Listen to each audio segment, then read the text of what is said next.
So shall we show them a few things, Chris? Yeah, why don't we start with the cupboard behind us?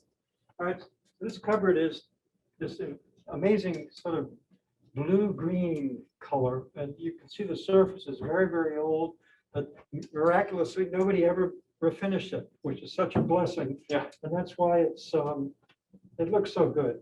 So we love paint, as do many Americana collectors, and you can see this was literally used for many, many, well, several generations at least. Absolutely. And in spite of being a utilitarian cupboard, we went to the trouble of making a very nice molded cornice.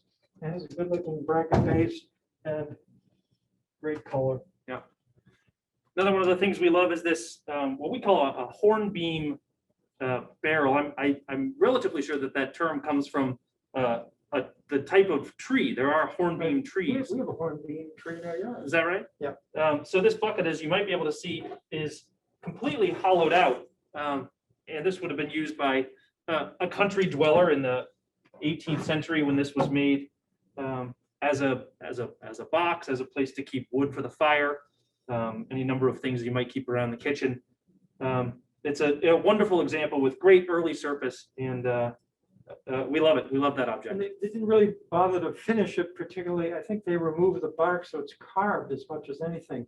So in itself, I think it's a terrific piece of sculpture. Absolutely, absolutely. Why don't we move the camera a little bit and show some of the smalls on this table that we picked out. Again, not our favorites, but for 1 second, yeah. can you reintroduce yourselves and welcome everyone, because we have some people who just joined. Of course. Yeah, before we start talking about things on this table, we'll reintroduce ourselves. I'm Chris Barber, Deputy Director of the Americana Department. This is Steve Fletcher, Director, and we're here today on behalf of Chris Fox, who is not here today. Had to run out for an appointment. So we'll speak on his behalf about a couple of the things that he knows best. But in the old days, we would do these gallery walks where people would come actually to the gallery, and we're going to give you a tour around the gallery the way that we think kind of the way we used to do it, only you're not here and we are. Well, we could echo Carly Simon. These are the good old days, Chris. Absolutely. At any rate, we're going to start by showing you some of the things that Judy and Cy Stillmark collected over the years. Yep. From their very early house in Connecticut, wonderful early house, first completely in period, color, form, some of these utilitarian objects by virtue of all their use over the years have required terrific color, patina, and many of her things, people have said during the course of the exhibition thus far, these things are available to the public to be seen all the way through Monday. Yep. At any rate, people would pick up something and say, I can't believe that this survived. It's true. How could that happen? It's true. Well, there's an example. Why don't you talk about that? That's one of the things that's attracted you, I know, and Oh, some I love interest this. as well. I love this. So this is a bee box that was made out of an old pantry box, and the hive is still in there. It has a slide lid so you can access what's inside. I've never seen anything quite like this before. I've seen bee boxes, but nothing quite like this. I don't know. Can you see that all right? Show it to the phone. It is that sort of look an all right, amazing Jeff? survivor. All right. As is, I think, this, which is, I've heard several people remark, that's a little flame stitch coin purse. And you might think, well, boy, that coin purse, that looks really small, much smaller than they typically look. And that is the case, but inside is 18th century. So I think this is the way it was actually meant. So meant to be. So for this to have existed for as long as it has is really pretty Strictly for astounding. correct change. Exactly. Pennies only, maybe. So this is a sweetheart, I think, this mirror. 18th century mirror with this beautiful sort of Rococo decoration. Can you see that all right, Jeff? Mhm. Love this little thing. It's tiny. And somebody asked me, a couple of people said, is that an American mirror, European? It's very hard to tell. So many of the mirrors found in early American homes were imported from other countries, Northern Europe, England, France. At any rate, this appears to be pine, but I can't absolutely guarantee it.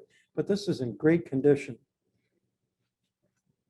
I could talk about this, and I'm sure Steve might like to add something on this as well too. This is a wall box that would have been for utilitarian use, maybe in the kitchen or somewhere. You can see it's very worn at the bottom from years of being on the wall. This reminds me of one of the things that sort of educated what the way Judy collected, which was something John Kirk wrote in a book called The Impecunious Collector's Guide to American Antiques in 1975. Buy it ratty and leave it alone was his mantra. Now, that's not to say that this is ratty in any sort of negative way. It's ratty exactly the way you want to see it ratty. And it reminds me again to talk about something here. Judy Stelmach loved a really good make-do. This is, you can see maybe if I get close enough here, you can see that right at the top here, there's actually a piece of tin that somebody has used to make the box operational. They instead of getting a new box, they just sort of did what they had to do to make it keep working. This is a wonderful example of just the kind of thing that Judy collected, worn just the way you want to see And they it worn. attempted to decorate it, and I think, for my money anyway, or somebody's, they succeeded. So this rushlight holder is really quite elegant. I think that's a particularly beautiful piece of wrought iron. Look at the way this handle curls up so delicately at the end, and they've repeated that same motif from the shaft. And then at the base of the shaft, they've used part of an old, it would appear to be a piece of hardware, brass hardware from a piece of furniture on the tripod base. I think as far as rushlight holders are concerned and candle holders, this ranks among the better ones that we've seen. Why don't you talk about these too? I know you're a fan. I like these. These are great little Delft color pots for paint. This one says bone white. And I can't believe, for instance, that these survived because these had to have had a great deal of use. And yet Judy has 4 of them. I think these are pretty special. Yep. So that one said, this one says yellow ochre, perfect for the artist friend or member of your family. Yeah, we're delighted to have these things here. As you'll see, we're going to move the camera a little bit to show you some more of another collection. As you'll see, this sale came together in a very serendipitous way. We feel like 3 or 4 groups of property came from 3 different consigners, all of which has the same sort of mellow aesthetic, old surface, especially early things. A lot of 18th century pieces here. I think someone who wasn't aware that we were selling 3 collections plus, so is this all one collection? It does have that look. They Yeah, assumed that much. absolutely. Okay. Why don't we head over here and see if we can show this cupboard. We can turn it as slow as you want. You guys can take a look around, pretend you're looking through the rest of the preview with us. All right. I can move wherever you need me to. Why don't you switch a little, go further that way, Steve? We'll move this so people can see it. I'll stand here, you stand there, and why don't we talk about, I'd rather sit while we're talking about sitting. it's stable enough to do, that's no So doubt. here's a really, really good Windsor chair. Great form. You've got the carved ears, baize ring turning, saddle seat. You can see there was evidence it was painted at sometime green, I think. And red, I think, and some black under there too. But during the course of the preview, I urged people thus far to sit in it. And there was one guy that was pretty tall. He sat in the chair. He said, this is downright comfortable. Yeah. American Windsor furniture is well designed and most always comfortable. That's a superior example, in my opinion. Yeah. Yeah, I especially like the carved knuckle arms and the little details on the end of the crest rail here. This all comes from yet another collection. This one consigned by Historic Deerfield, who we're delighted to be working with again. Deerfield got a gift of this collection and took what they wanted out of it, and the rest was up to them to dispose of. I shouldn't say dispose of, because here we are finding buyers for all of it, to distribute it among people who love these kinds of things. And again, we're delighted to be working with Historic Deerfield on it. There's a wonderful group of early things. Again, very homogeneously related. We don't to know Judy's. the identity of the collector. Yeah. But she, I think she. Yeah. Had I heard terrific- they. They had very good taste, at least in my opinion. Yeah. And there were a lot of things that I think are quite special. And again, like Judy and Cy, and later you'll see Don Reed, surface and color. This cupboard shows incredible evidence of continued use. And that's, I think, the beauty of it. So a couple of coats of paint, but you can see the paint is variegated and faded away to a wonderful effect. And it's a slant back cupboard of small size, and that in itself is unusual. And useful. And it's not so big. It's not a big cumbersome piece of furniture. No, it's barely, you're taller than it, Chris. It's true. All right, so let's show you this, this pipe box. It's a good one. It says it's original red paint, beautifully dovetailed drawer that has faint writing on the back. Look at that. I have to figure out what that says. We're But this- discovering things along But with it that. has this heart motif for the hanging handle. Wonderful oxidation, great form. We love this. Yeah. And I don't even smoke a pipe. This is one of my favorite objects in the sale. I like Burro anyway. It has a sort of a wonderful mellow quality to it, especially when it's like this and it's been, you might say bleached out, but it's really just sort of dried from use. That patina has really is just what you want to see on Burro. What I like especially about this is that this piece here, the scoop, is Burro. Burro being a defect that grows off of a tree after trauma to the tree or some other imperfection.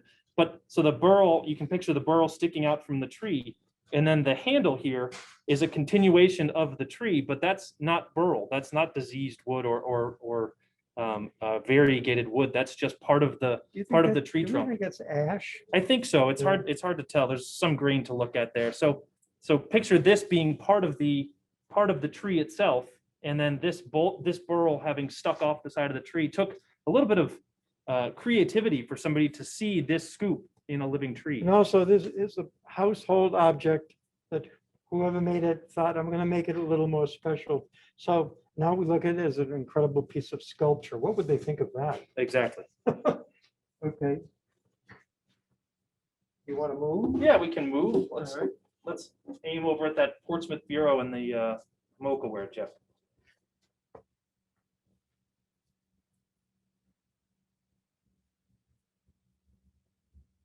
We can just talk about the mocha and then move again. Okay. I think makes sense. So follow us over here if you would. All right. So in this particular part of the room, Chris has taken a few examples of a really terrific collection of mocha. Really as good a collection, I think, as we've seen at least in one sale. Although maybe we can ask them to ask us in the Q&A. We can put this out there as a trivia question.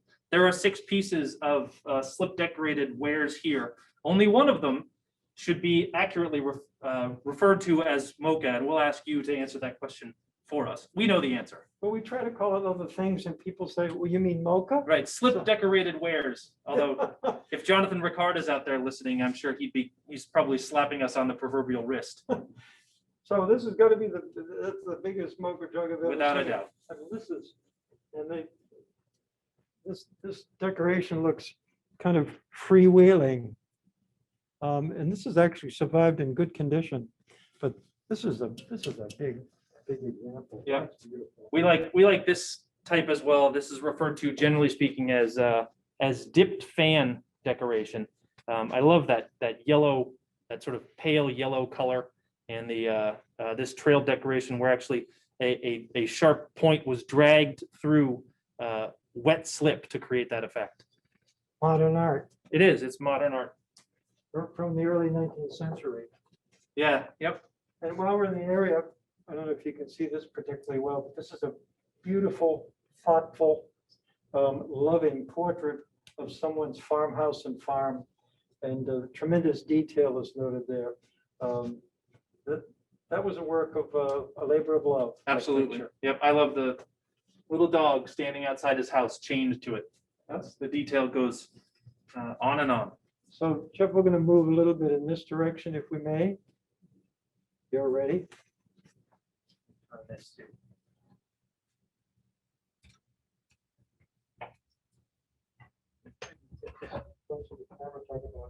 Surface. Absolutely. Yeah.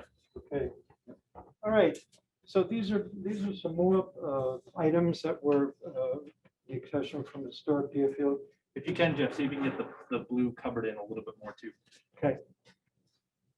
So we'll look at this too, Jeff. I think looks good to me. It looks good to me. Yeah, so go ahead. All right, so one of the things is this superior porcelain Selby weather vane. This is the sort of weather vane, I know when we saw it for the first time, I think we said, well, you don't have to look at this very long. This is, in my mind, everything a weather vane should have. It has great verdigris, color, condition, and I think for this particular motif, if you will, it's unusually small. Yeah. These weather vanes can be very big.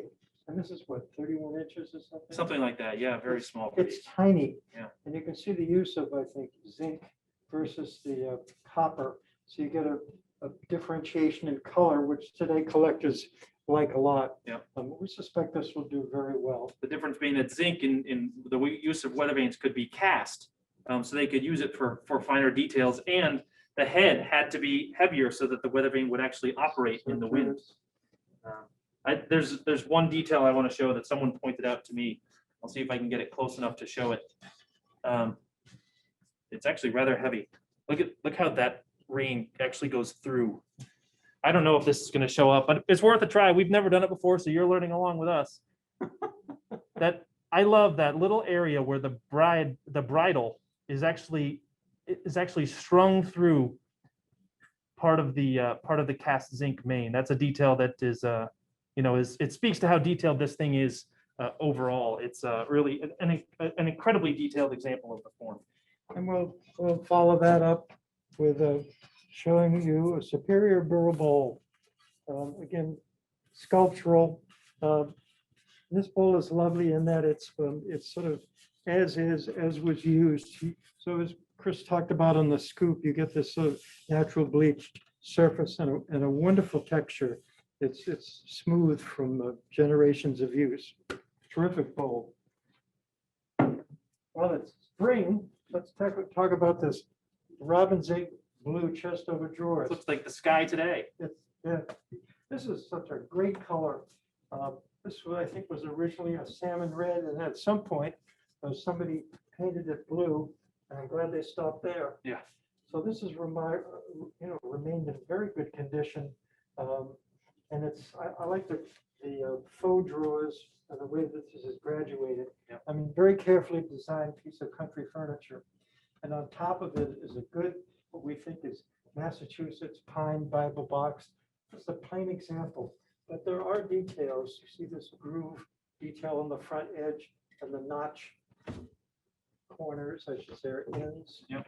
It has these early staple hinges. Again, this is a survivor, and this has its original surface. Yep. This is a particularly early example too. The single arch molded case here, these details, and the base, the way it looks, means this piece is, for a piece of bright blue furniture, I mean, it's, what is it, 1750? Yeah. Well, some people say, now, is this Queen Anne period? Yeah, why not? It's made during that time, but by somebody who had only a passing knowledge of who Queen Anne actually was. So this is had this like back where the furniture is stored until it's brought out here to be sold. Walking by this just made you feel good. I don't care if it was a cloudy day, you felt better. Absolutely right. Okay. All right, let's head over this way. Follow us. We'll step back towards the end of this road. We don't really know how to look exactly. Try to talk about this as much as we can.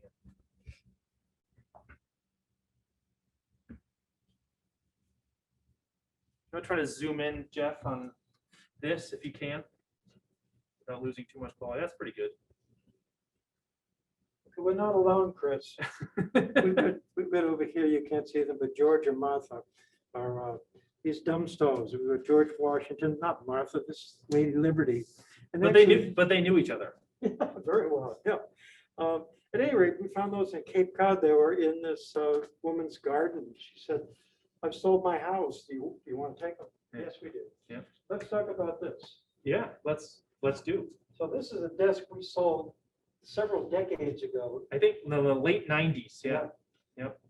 At any rate, this is a rare piece of furniture, this Massachusetts Chippendale block front desk.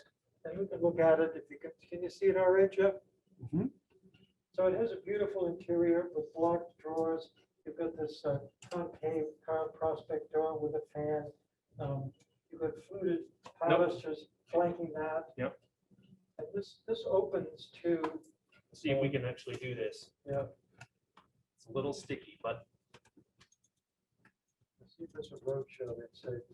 Yeah, yep. We'll do it later. yep, yeah, This is yeah. live- We'll fix that one in post. This is live, but this opens and there are 2 secret drawers and 3 secret compartments. Secret right? compartments, these little rectangular baskets with a little handle that lift up and then push it out to the sides. It's ingenious and So it's not a secret anymore, is it? No, Now it that we isn't. told you.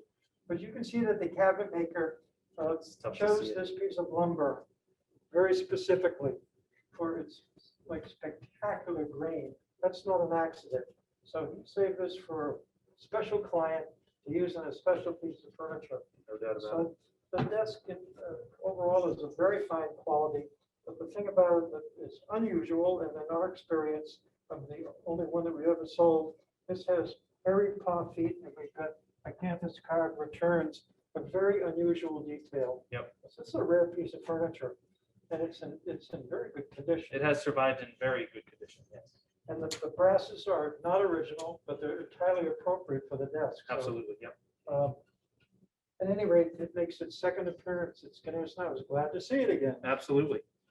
While we're here, I'm going to talk about, you know what, Steve, why don't you introduce a little bit about these? I'm going to go grab the spoon. Hang on for a second. So I'll show you this. Okay, can you see this all right? So this is a little Jess Blackstone bird. Over the years, you know, I've become increasingly enamored with Jess Blackstone and his talents as a wood carver. His birds are beautifully detailed and they have a lovely soulful quality about them. And each one is very carefully documented. Can you see that? But it says 2376 chickadee, and he's got his monogram on there. Some of the birds here are very low numbers. I think one of them is number 1. Yep. So it's small wonder that he carved a lot of chickadees, right? Popular bird. Yeah, I think the star of the lot is probably this ruby-throated hummingbird, which is, as you can see from the bottom, number 8. It's the 8th hummingbird he carved in 1975. So he probably didn't carve too many more than that. The carver, Jess Blackstone, lived in southern New Hampshire and actually knew the woman who collected these, and that's how she ended up with them, simply by being close by, which is pretty neat. You want to talk about this a little bit? It's got to be one of the better ones we've had. So try to show this to you as best I can. Can you see that all right? Yeah, Okay. higher So- up and make sure the lights don't reflect the details. How's that? So this is a beautiful example of Paul Revere Jr.'s work. This bright cut spoon has a really clear mark. You tell me if you can see Yeah, let that. me see if I can get it. Yeah. You keep talking. And this spoon has a history. What's the name of the family? I'm trying to think of There's the Spooner family is who there's some association. it. And it has probably their family cresting on the handle. It's not this- coming into focus. is it? This has elicited a lot of interest because it's a great example with history and surviving in really good condition. And I think one of its mates is in Patricia Kane's book on early American silver. Yep. So it's further documented in that fantastic reference. which Sorry, is this is making everyone dizzy. it good? Yep. Okay. Well, the mark didn't show up. You'll have to believe us. It's about as clear as they get. So let's head this way. Steve, we'll go this way. You head that way. All right.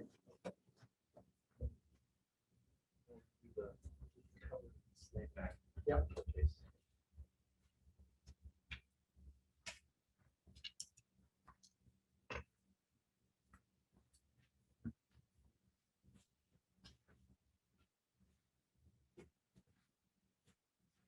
All right.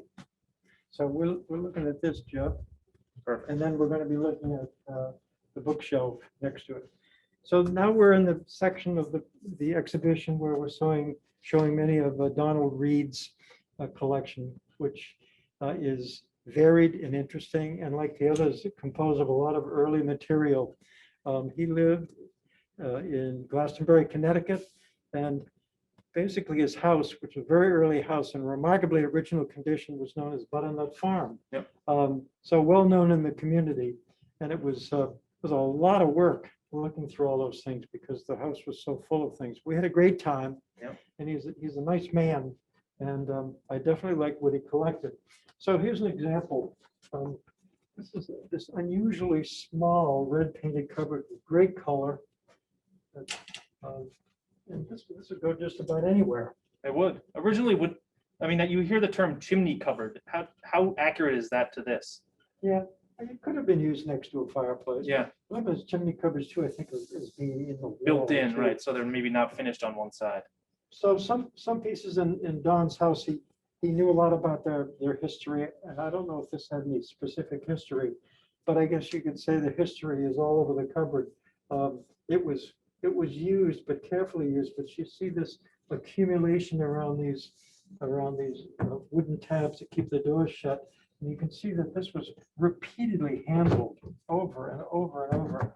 So I think this dark color is a loss of paint and also just oil from hands. Accumulation Or of if it was dirt. in the Yeah. kitchen, maybe from things they were cooking with.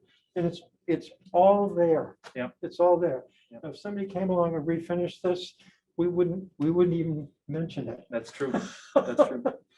Maybe Jeff, we could get a little closer to this bookshelf back here. Move this out of the way so we can. While we're on the subject here, tape blooms are great. I think they're collected as wall sculpture.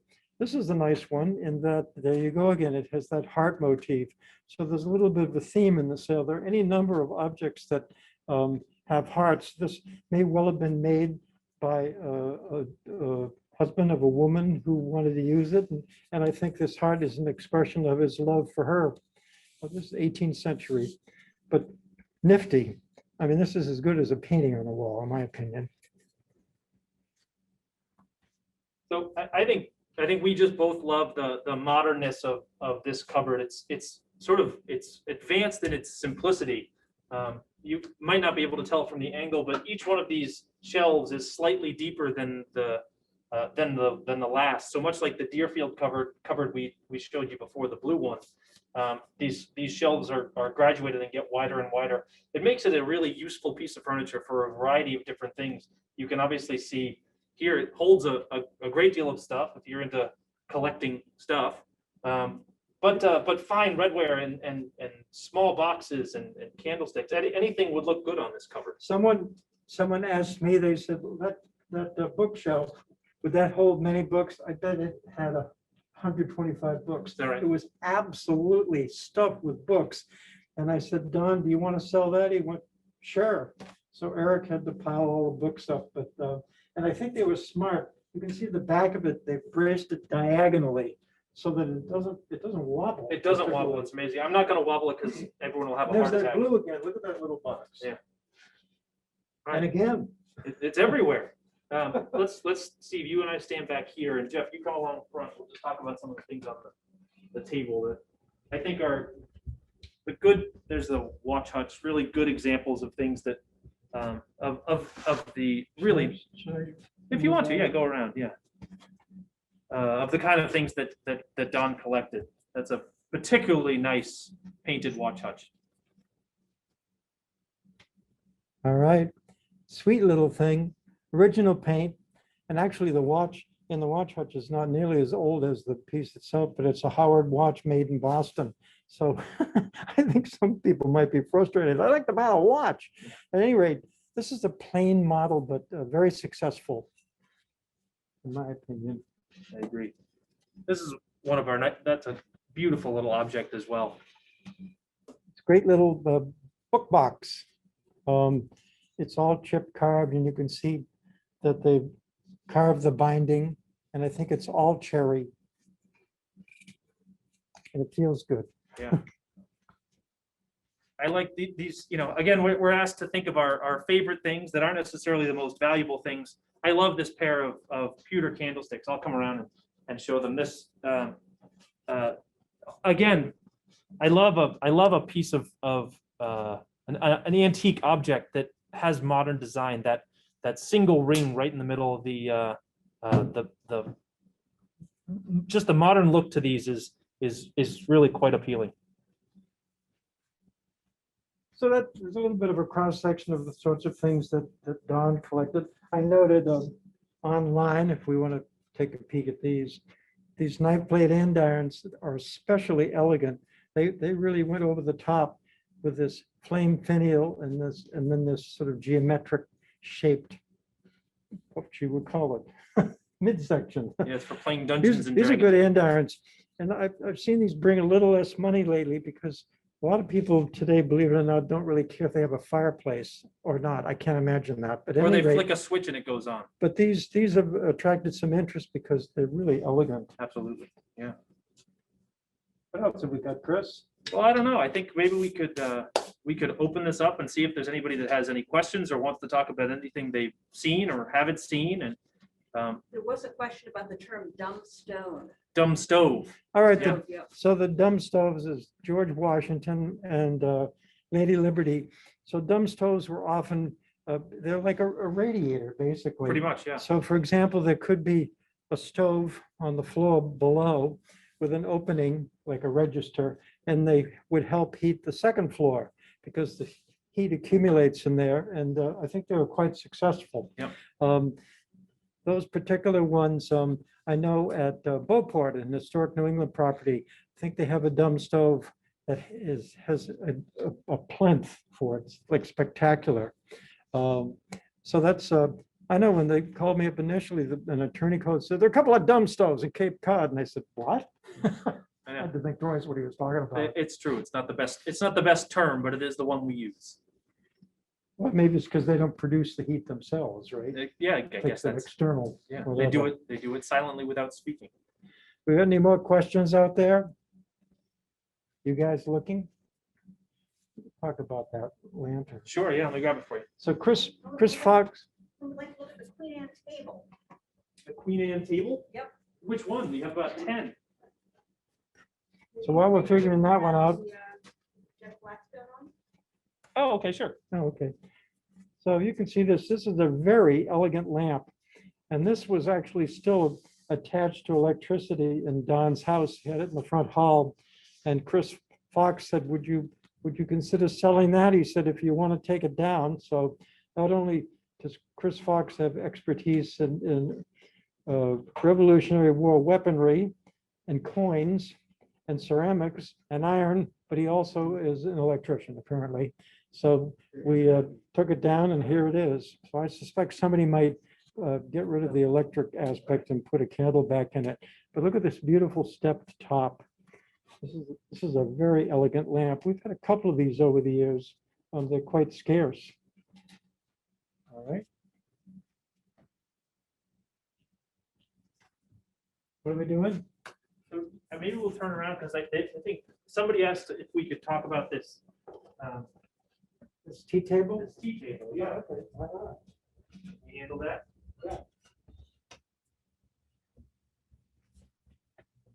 As you can see the detail on that, can you, Jeff? Bill or catch. There's that. All right. Take it out of the shadows anyway. Maybe lift it up a little bit, Chris. What do you I think we could, yeah. All right.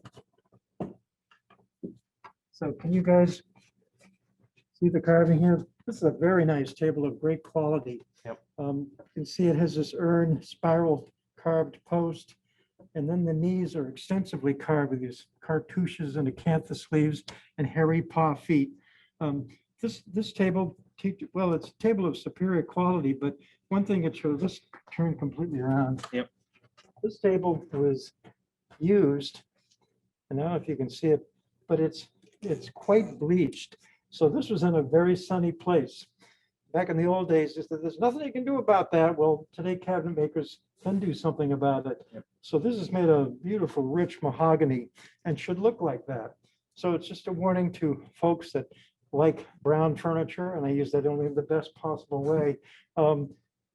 Anything, any antique for that matter, shouldn't be exposed to a lot of direct sunlight because it's really damaging. So this can be brought back to look rich and beautiful and dark. There was a request to talk about, or at least to see this. This is a, it's made of a couple different types of metal. It's very shiny. I don't know how well it's going to show up on our iPhone here. This is a embossed, and you'll be able to see from the back when I turn it around, an embossed brass plate, probably continental Europe, in brass, showing Adam and Eve as well as the tree of life and the serpent. Here's the back of it. Looks much shinier on, there you go. Very tarnished brass, but you can clearly see that it's had a long life. That was made by hand, probably in the late 18th century sometime, and a wonderful little object, also from Donald Reed's collection in Glastonbury. Somebody requested to see these, Chris. Okay. I'll come back and help you hold them in a second. All right.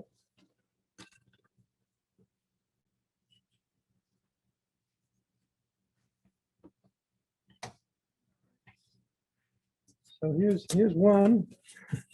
So these portraits are by John Riddle Pennamon, who painted in the Worcester, Massachusetts area.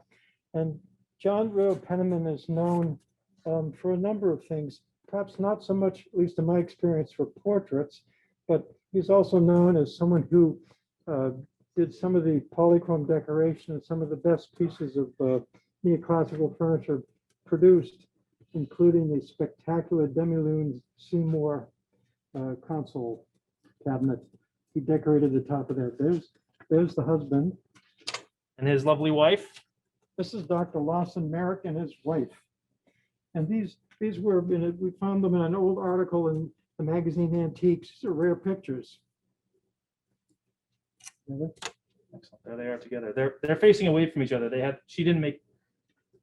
She said, she must have said something. Well, we could change positions. At any rate, these belong to Betty Ring, and I'm sure a number of you collectors remember Betty Ring as being the authority on girlhood embroidery in America. She was an extraordinary woman, and these were part of her collection when it was sold in New York. Yeah. And it's interesting, the gentleman who consigned them said, as much as I love these, we never could find a place for them. So I guess it's our game, right? Yeah. So I guess I gather there was a question or more than one question about how online bidding works. Is that true? The question was whether online auction, how they compare to live auctions, and whether online auctions are successful and how online auctions work. So that's we can certainly give an answer to that question. We have found over the last year, more than year, that the Americana department has been running online auctions. So we were forced into it. And luckily, we're pretty well trained at it by the time the pandemic hit in late March last year. We have found incredible attendance at our online sales, really spirited bidding, both early in the sales and late in the sales. Obviously, the mechanics are slightly different, but at the end of the day, it is still an auction. We still sell things to the highest bidders. Competition is generated just as it always has been. And just because we're not in a room with you doesn't mean that the things are any different. And we encourage you to dive headfirst into online auctions as we have. Well, people will say, well, that competition that you used to see in a live auction, that's missing. It isn't missing. It's just different. It's still very much in evidence. And I can attest that once in a while something shows up at Skinner that I'd like to bid on. And I can tell you that you get pretty cocky, like I'm going to own this thing. And then the last few hours of the last day, there's tremendous activity. And literally, that is a live online auction. Yep. The numbers are changing in front of you. So it can be pretty exciting. One thing I learned, I was on a house called Exeter, New Hampshire, and on my way home, I thought I got to get home in time to bid on two things. So I managed to get home 23 minutes before this part of the sale closed. And I thought, oh, good, I've got a chance now. I can settle down. So I had a nice glass of Sauvignon Blanc, and that was a big mistake. Made me very bold. So I ended up buying the two lots for too much money. All right. And I thought, what am I thinking? Well, I tell you, Dick Withington, we used to say it only hurts for a little while or something like that. I'm so glad I bought these things. So, in retrospect, I'm glad I had that glass of wine. The line I always think of is you wanted it badly and you got it badly. Yes, exactly. Yes, that's the one. What have you got, Chris? There was a request to discuss this, which is also Don Reed's from Butternut Farm in Glastonbury. This is a wonderful little sampler made by Sally Talcott. Her sampler, you can see here, finished. She had to put a little caret in because she forgot to make the H, which I think is pretty endearing. In the 9th year of her age, July the 23rd, 1796. Made by Sally Talcott. She was born, she gives her birth dates and puts some alphanumeric lines in there as well. I love this sampler because it's so modern. Maybe there's a theme in the things you're hearing me talk about, but it allows the design and the lettering to speak for itself, which I think is a really charming way to approach it. A lot of times you see samplers with pictorial elements or flowers or birds, and I'm nothing against those, but I love a sampler that can be beautiful just from letters and words. You might show them that darning sampler too. I will, yeah. All right, someone is asked to see an early mirror or two. So here's a great example of a so-called Queen Anne mirror. It's walnut, but this mirror hasn't been fooled with. And you can see it's a particularly beautiful scroll cresting and the beveled glass. So this was in its time a fairly pricey object, but there's as much to pleasure in looking at the back of the mirror as the front. It's totally untouched, in totally original condition, including dust. And I like this mirror because when I look in it, I look really good. Because you can't see anything. You get that? Yeah, I got this. Okay. So we're going to show this as well, which is another sampler that has perhaps more of the types of things you can see in samplers. There's a little bit more color than there was in Sally Talcott's sampler. This is what's referred to as a darning sampler. This is a good example of how the internet is an amazing place, or that online auctions are just as competitive as live sales always have been. This, I think, has a very low estimate, and there's been tons of interest already. I think we've got bids well above the high estimate already, and still about 5 or 6 days to go in the auction. So we have great faith that this particular way to run an auction can be very successful. I don't know if there are any other questions. Panina, anything else coming in? Yes. Carrie says yes, What? but gives me no more specifics. 1442, a Queen Anne tea table. That's the tray top one, or the not tray top one right there. There's a question about refinishing furniture. Okay. What impact that might have? All right. Well, the refinishing furniture. Maybe this is sacrilege to say. Sometimes it's the right thing to do, but usually it's not. Well, I get it when, for instance, if you have a piece of furniture that was never painted Mhm. and it's made of spectacular lumber, there's perhaps at the very least a good reason to have a professional cabinet maker clean it. Mhm. Because oftentimes you can take a lot of the grime off and yet keep the patina intact. On the other hand, I've seen pieces of federal inlaid furniture that were so darkened that you couldn't see the inlay. So it's a pretty good argument to do something about that. I think what that boils down to is that you have to be able to understand, or it's helpful to be able to understand what the cabinet maker originally intended, which is to say that I think the furniture that people are historically have been most upset that has been refinished is really high style painted furniture, or Queen Anne high chests of drawers and things like that were red painted or bright blue painted. I'll still never forget the house call we went on in Nantucket that had incredible Queen Anne furniture that had all been stripped of its paint, probably within the collector's lifetimes by the collectors, which was Didn't he own a lumber company? yeah, he did, yeah. So this guy owned a lumber company, made a lot of money and had a summer house in Nantucket. And because he loved wood, man, you knew everything. You knew exactly what kind of wood it was made out of because he made sure that it was laid bare. Yep. I'll put it that way. Yep. Hey, to each his own, right? Yeah, they had incredibly good furniture with what should have been really bright colors, and they didn't. So I hope that answers your question out there, that refinishing can sometimes be the right thing to do, but it's usually best to make sure that if you're thinking about refinishing, that you check with somebody who knows what or you think might know better than you what to do. There are very good cabinet makers out there and people who restore American furniture. And I was fortunate to find a fellow who's worked on a few pieces of mine that needed help as far as the finish is concerned. And he's very, very careful. Yep. It's like, for example, if you have a painting, people oftentimes will ask, should it be cleaned? It kind of depends. I think the best early American portraiture we've ever sold has been filthy. Mhm. And we've made the decision not to clean it, leave it up to the purchaser, what they want to do. What you're saying is that you should choose a conservator who's conservative. Exactly. We got any more questions out there? And I don't know. I think Can you talk a little bit about the market?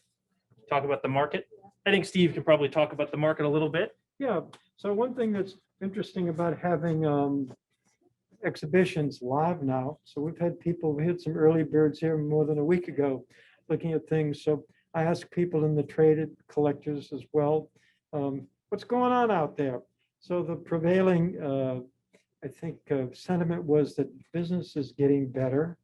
There seems to be renewed enthusiasm and engagement with collectors and dealers representing collectors and so on.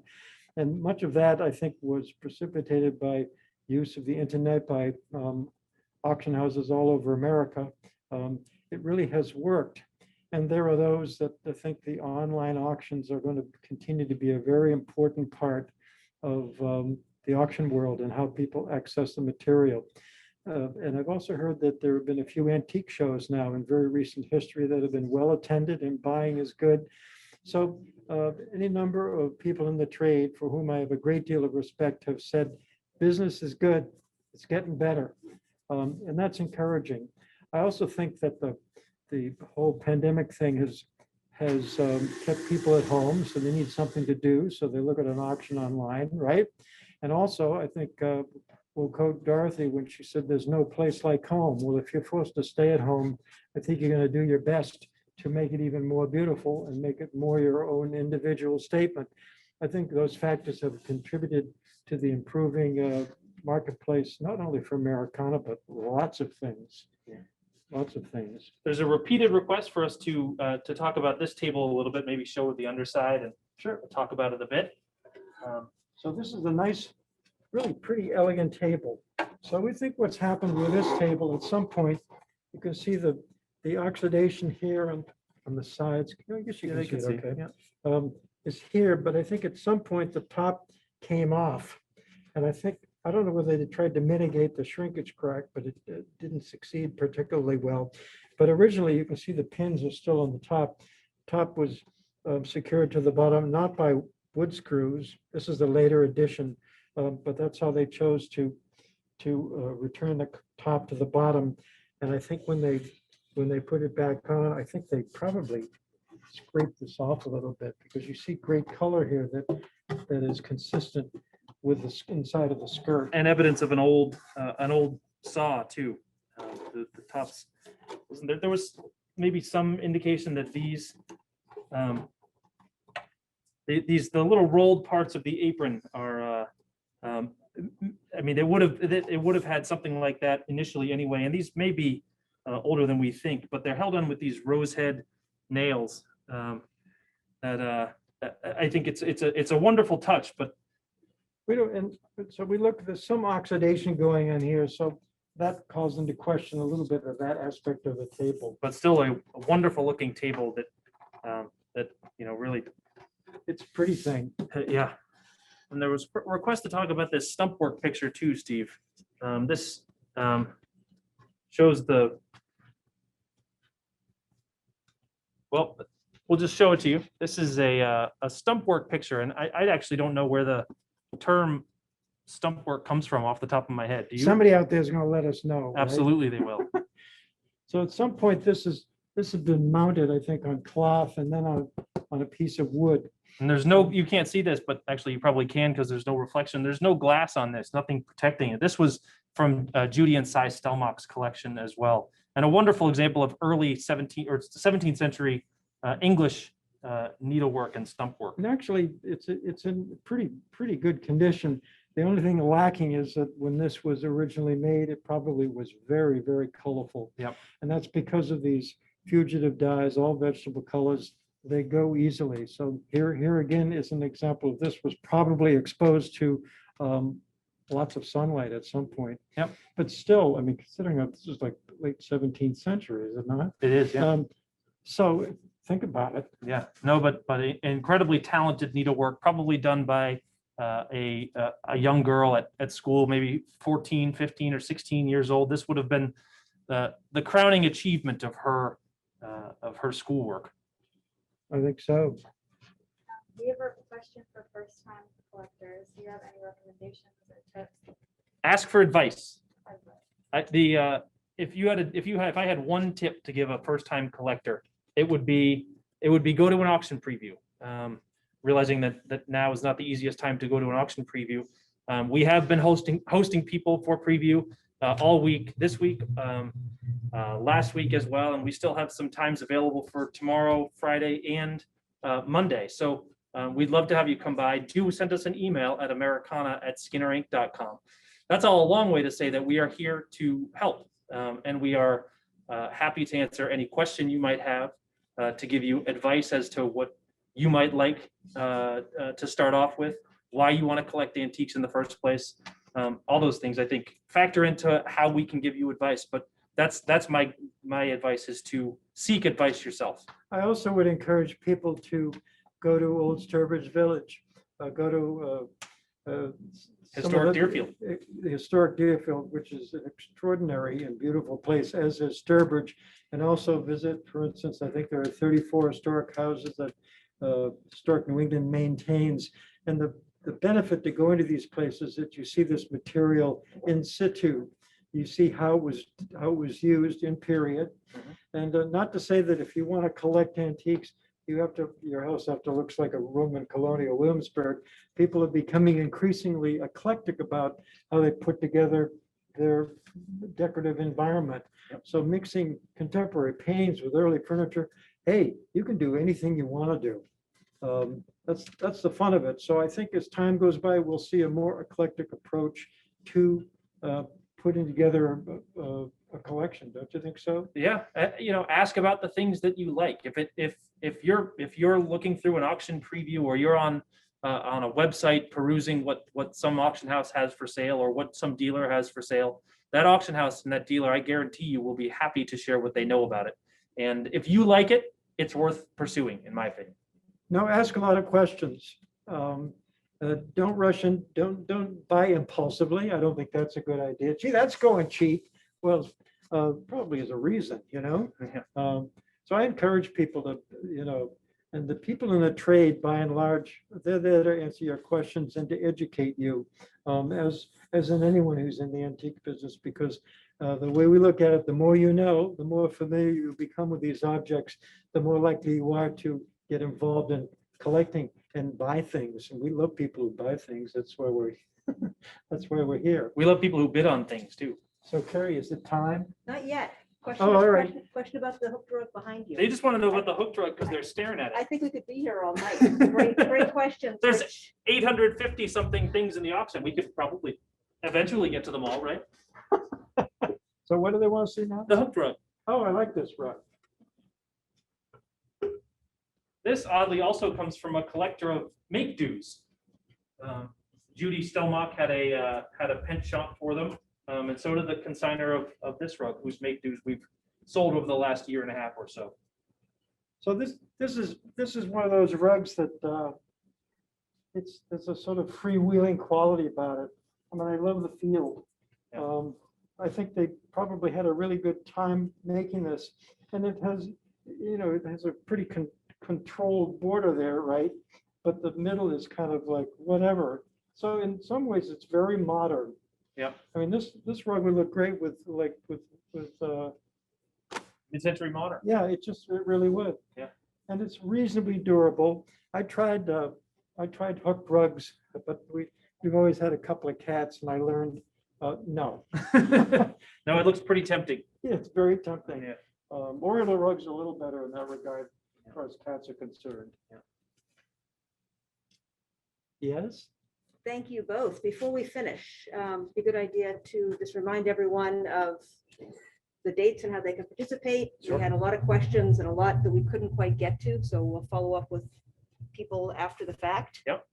So feel Great. free, if your question didn't get addressed by Steve or me today, email us. The email address is americana@skinnerinc.com. Ask a question about a lot you saw while the camera passed by.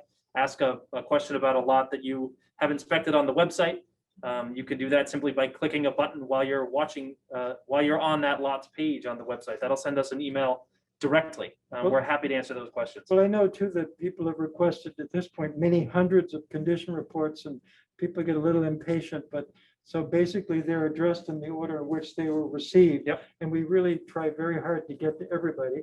And the beauty of a timed auction is that we've got time to answer all those questions. So if you still have additional questions about the sale, don't hesitate. So Speaking to that specifically, before we do this, yes, all right. the sale went live for bidding last Thursday, April 1st. Right. It continues live for bidding through the evening of April 12th, which is next Monday. So go to skinnerinc.com. A lot of you were already there signing up for this. And you'll see a countdown timer for every single lot that we will be selling on Monday night. Get your bids in before 7 p.m. Make sure that if you need to ask us any questions, you've done so. But head to skinnerinc.com, find this Americana sale, and place your bids wisely or wildly, whichever. So I'd like to thank you folks who watched this, and I hope it was worthwhile for you. If you feel it was, we'd love to hear about it. Chris and I have enjoyed it. We kind of missed the gallery walks we did, but here we go. We're trying it again. Yeah. Yeah. All right. Is that it? I think so. All right. So I got to use this. So when you see the sand go down, we're done. It goes fast, Jeff.